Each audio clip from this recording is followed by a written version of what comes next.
Hey, everybody. I have a lot of feelings about the political process. And there's a line from Martin Luther King that's always meant a lot to me.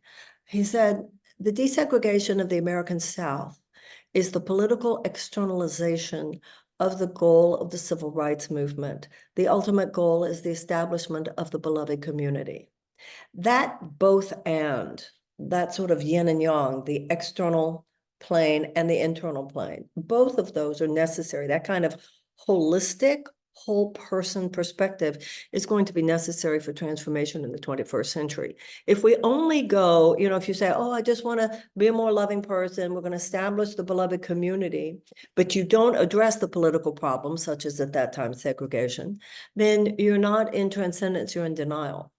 But on the other hand, if all you do is address the political externalizations, but you don't address the underlying consciousness that's the problem, give, for an example, desegregation. If you don't address the issues in the heart, then ultimately, even if you desegregate, white supremacy will just take other forms. So I'm interested in both. I'm interested in what helps us transform internally and also what helps us transform externally. Now, I know a lot of people who are political activists, but a lot of people who are political activists aren't taking on the issue of electoral politics. And I understand why people aren't taking on the issue of electoral politics.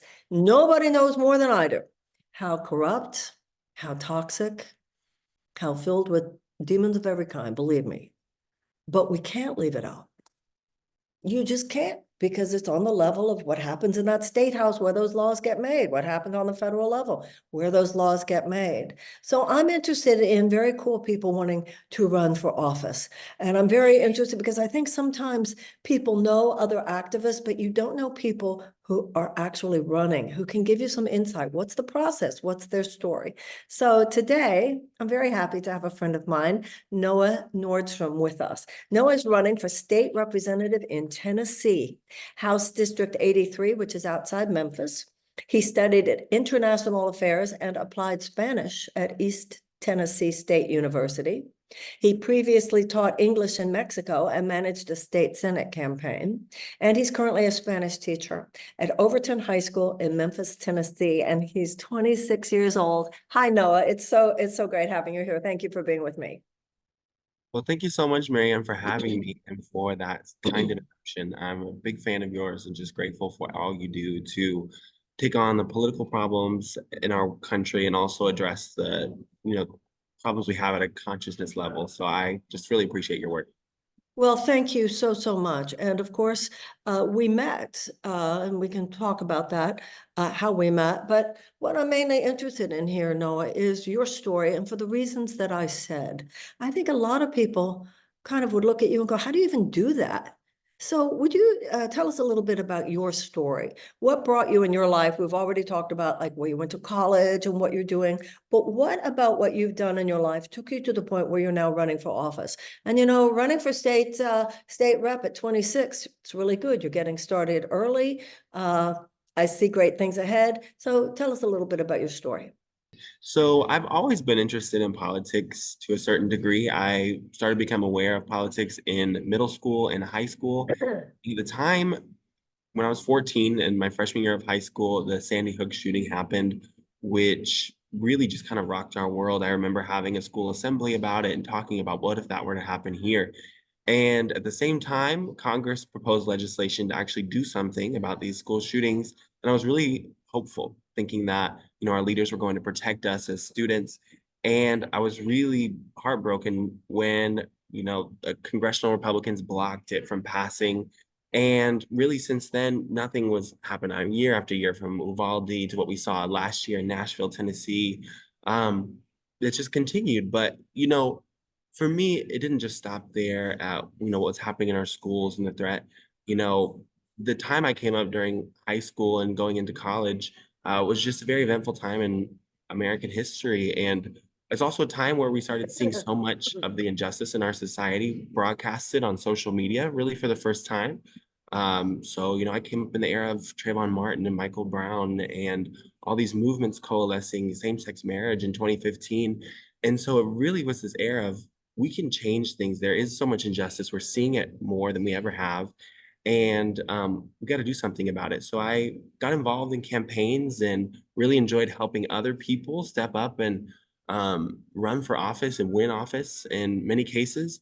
But I didn't really expect to be the one on the other side of this being a candidate. And that moment came. Um, I was teaching last fall at Overton High School. I'm a Spanish teacher, as you mentioned, and the lack of resources was just astounding. I didn't have textbooks. I didn't have a classroom. I didn't have curriculum. There were mold, roaches. I had a student pass out in the middle of class because of the broken air conditioning in August in Memphis. And it was just shocking. And the kids deserve so much better than that. So I started doing my research, found out that my state representative was actually leading the charge to defund public schools in Tennessee. He was pushing to arm teachers, which passed, by the way, which teachers in Tennessee in certain districts can have guns now in classrooms. And, I just was really taken aback by the extremeness of it all.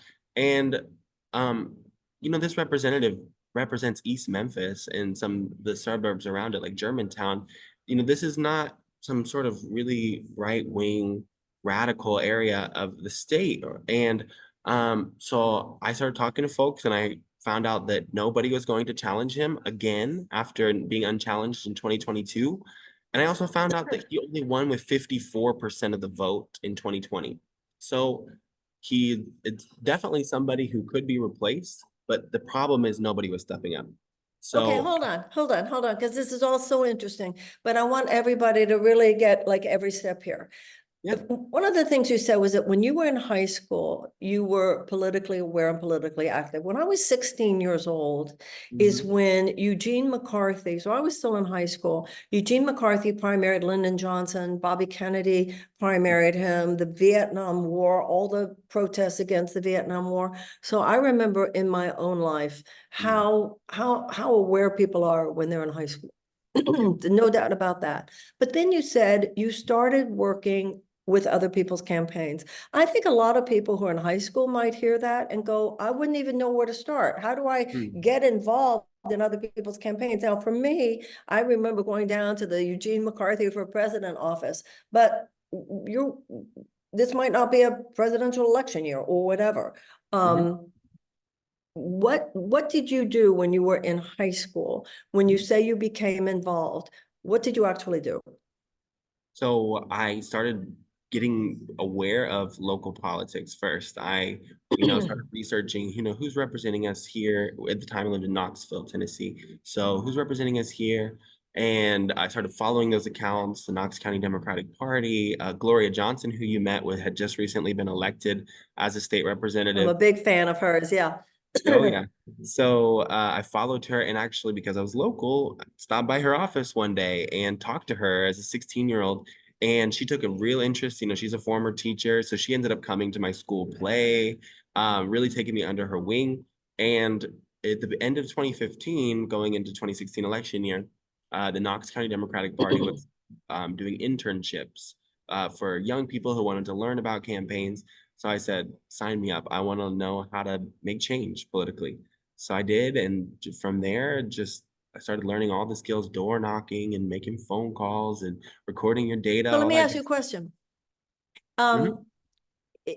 If you were a high school person Hmm. listening to this right now, where would they Google to find out how they could get involved? One of the things that you said, you got online to see who were the people who were the state reps and Hmm. part of your state government and so forth. But then you said something about doing some kind of a training. Hmm. Yeah. So where Where do you can live? young people go to find out, to learn more about how they could train to be part of political campaigns? Is there such an organization or for young people?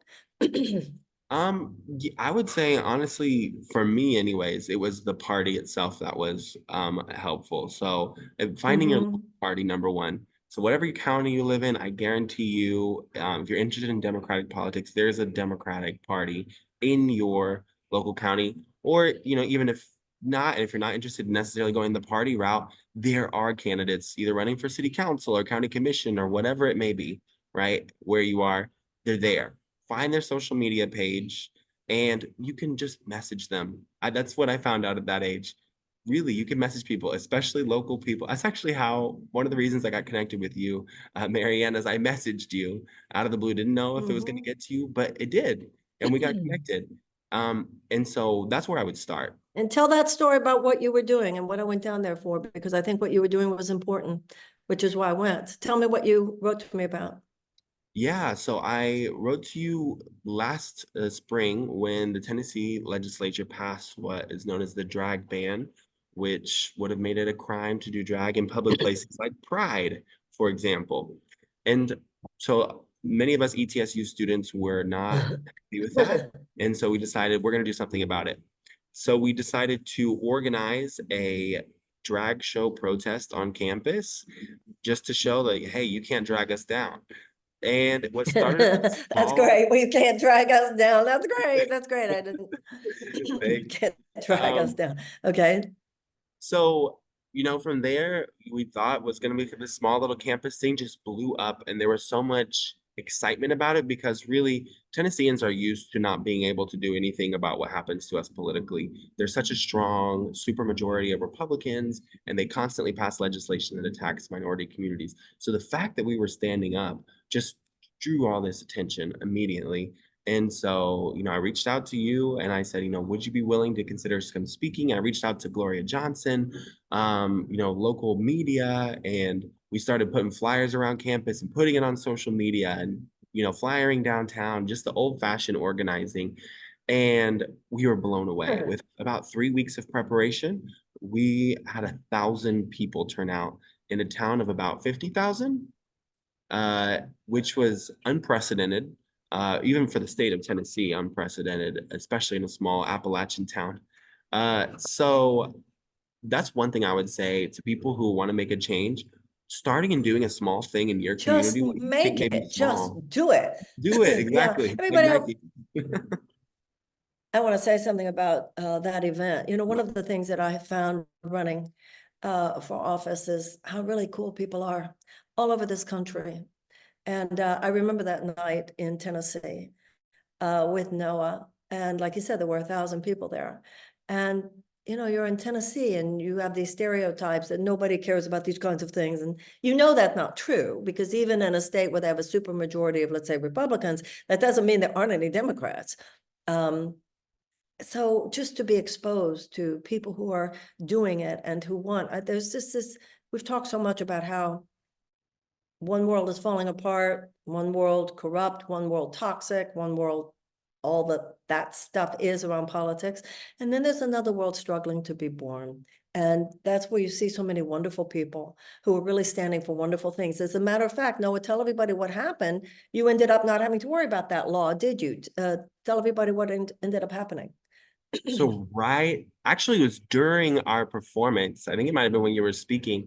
A judge in Memphis ruled that the drag ban was unconstitutional because a group of drag queens in Memphis actually sued the state over this.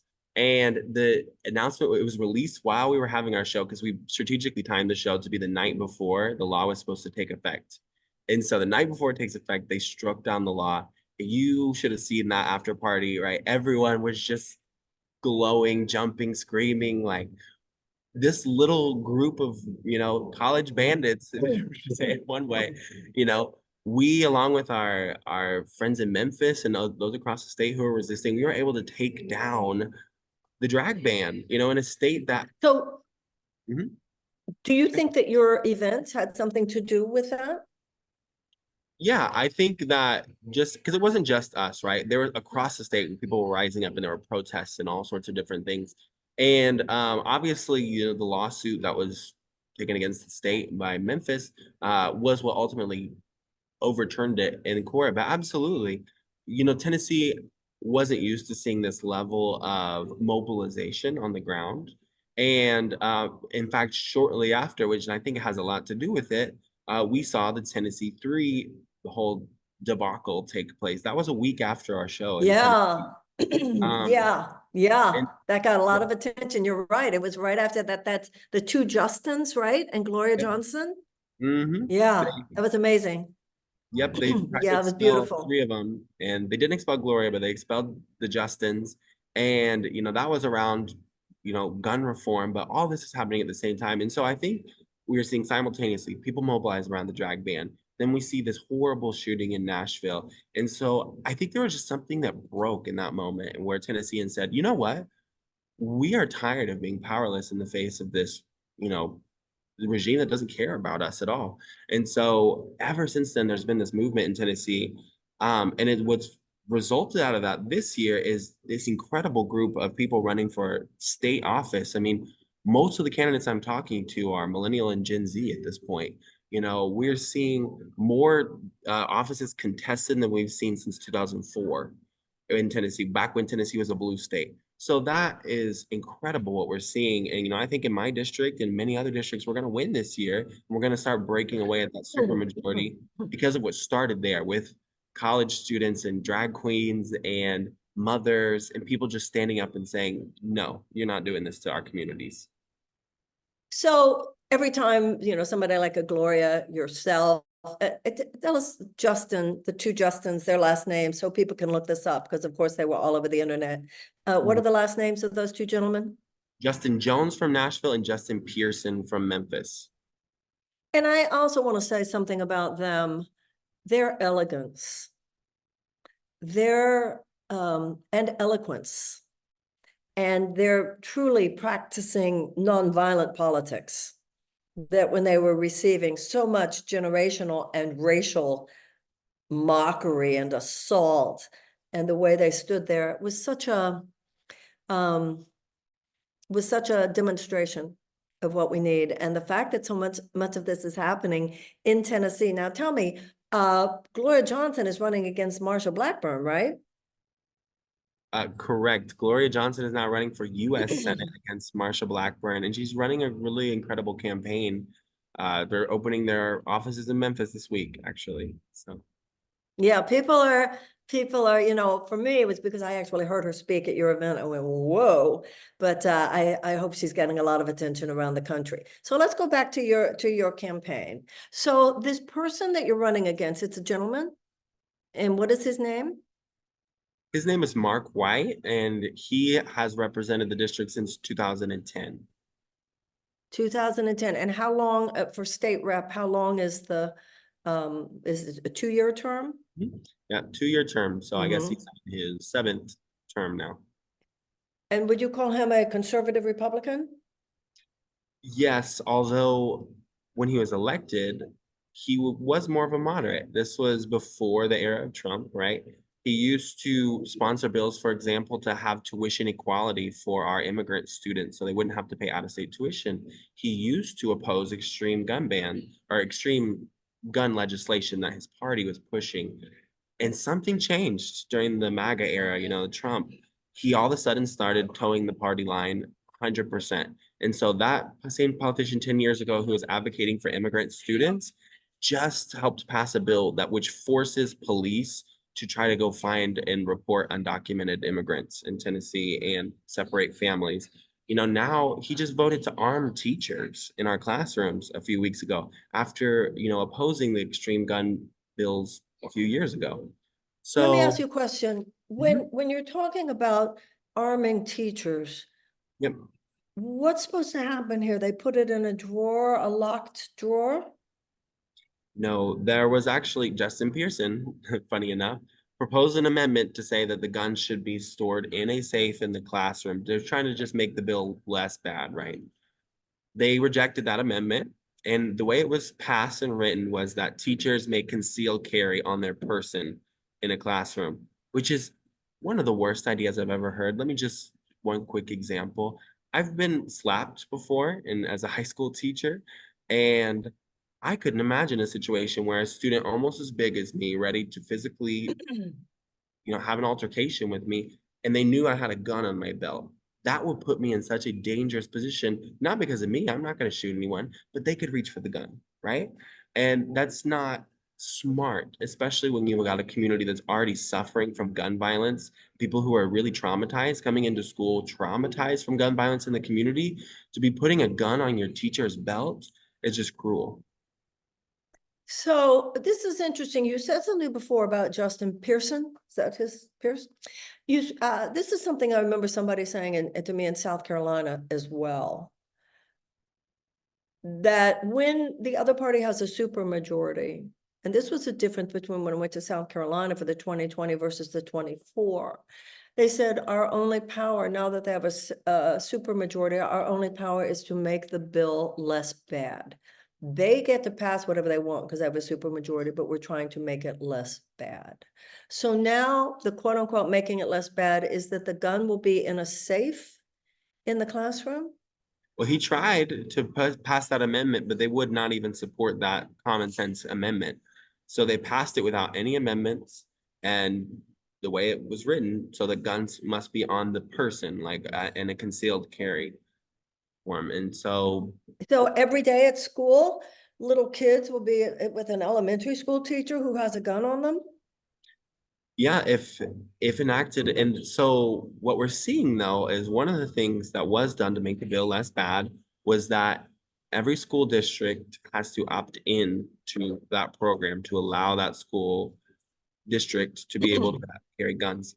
What we've seen so far in Tennessee, not a single school district has opted in. I mean, rural schools, urban schools, suburban schools, nobody wants guns in it. Wow, fascinating, fascinating. Mhm. Okay, so you saw that this man, is his last name White or Weiss? What did you say his last name White, is? yeah, Mark White? White. Okay, Mark White. Okay, so you went and probably some of your friends said, hey, he's been there. This is the district where you live? He's District been where I there live. since 2010. That's a long time. Yes, That's a long although he does time. not live in the district, he lives 3 hours away in Nashville. Uh, Well, okay, and he's been there since 2010. yeah. Now, I'm just curious, and I think as a woman, I hear men talk and there's just some almost built-in confidence that the culture gives a lot of men that women don't have.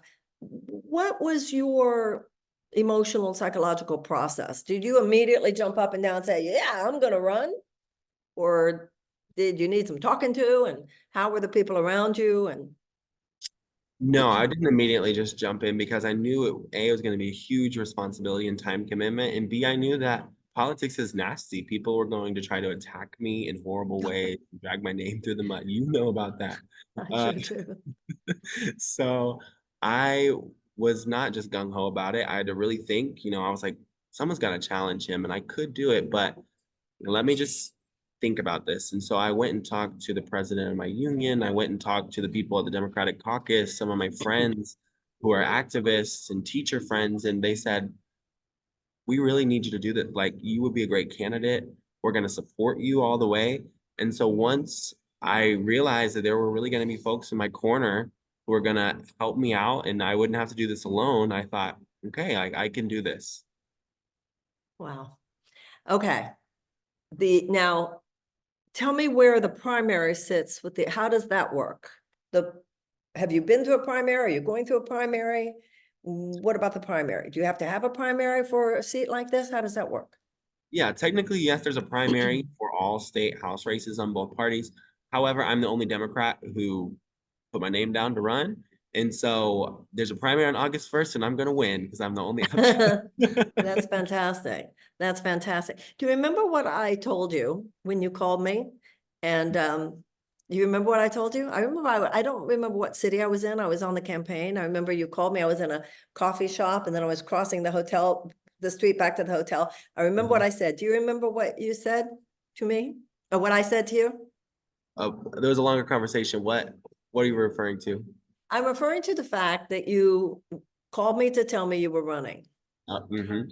And finally I said, look, honey, I know you're calling me to ask me for money. Just Yeah. get to it, right? It's so difficult, everybody. You have no idea how hard it is to ask for money.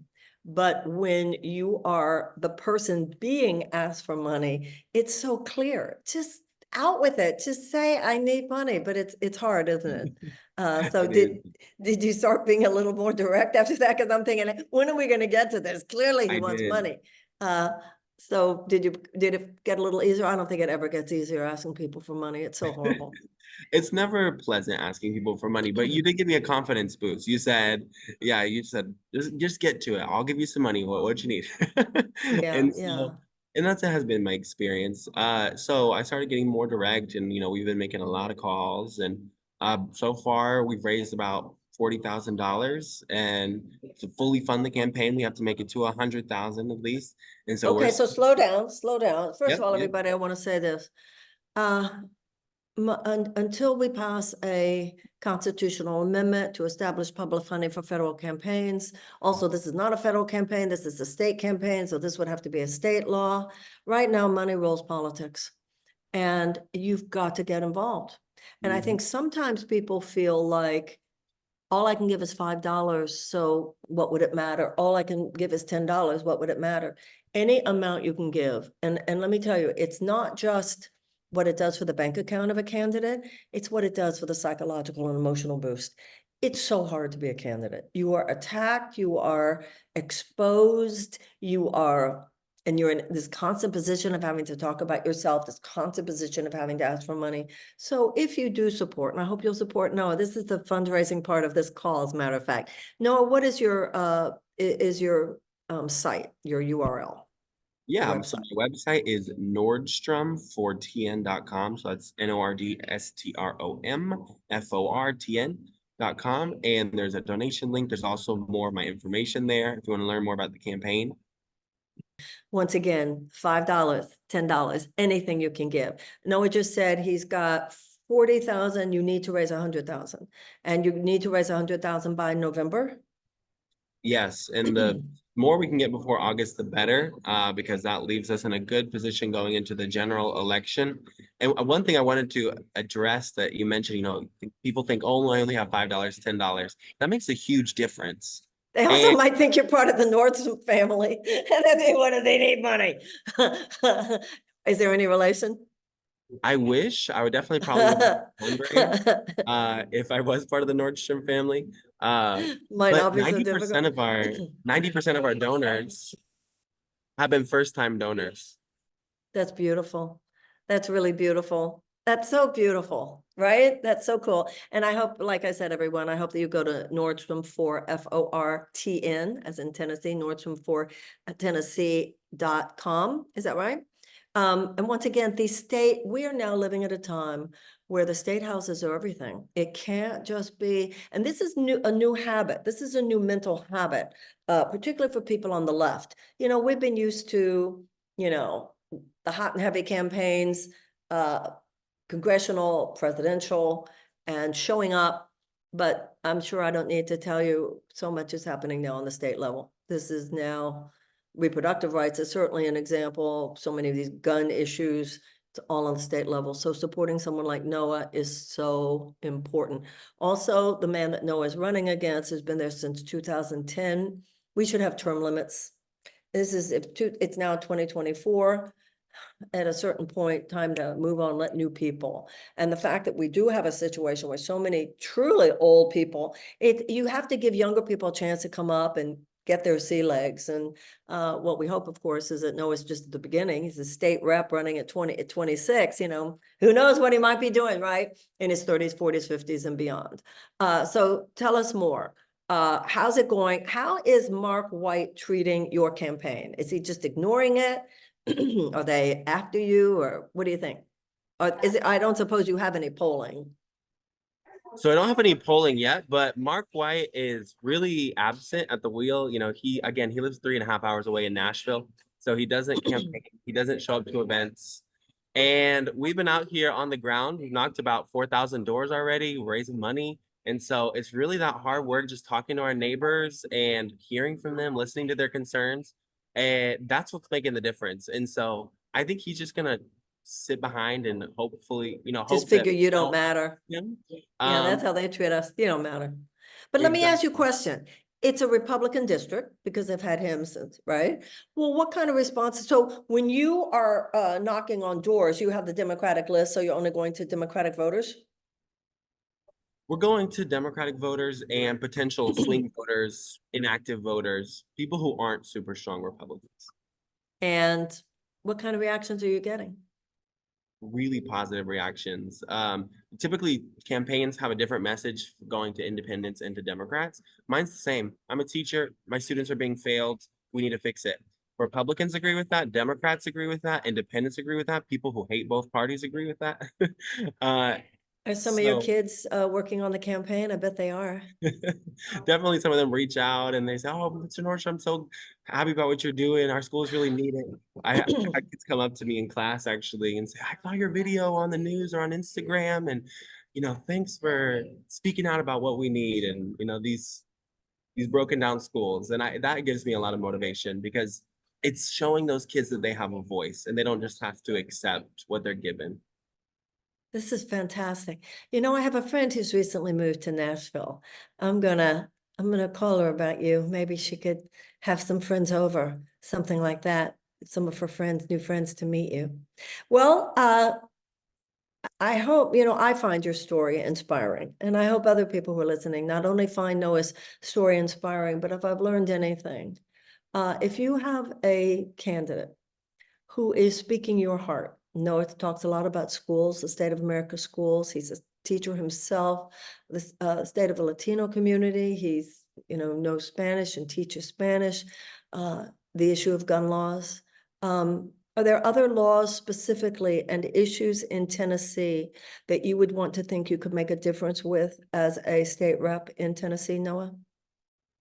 Yeah, absolutely. I mean, like you said, the focus has been our schools, gun violence and protecting people's rights. But there's so much we can do. Environment is one thing that comes to mind. I have a plan and I've actually been writing out legislation already to get Tennessee to be the first zero waste state in the country. Think about that. If we could move away from single-use plastics and styrofoams and stop poisoning our earth and our own bodies. And I think those are values that actually a lot of Republicans agree with. A lot of Republicans say that their values are based off of their faith, right? Well, the first commandment in the Bible is to be a steward of the earth.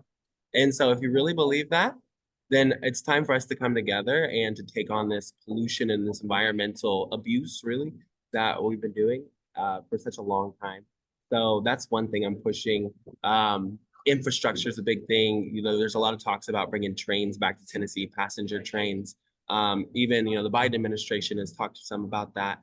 And so I want to use my role as a state rep to push, to work with the federal government, with our, municipal governments to start bringing back passenger trains because Memphis is the most car dependent city in America.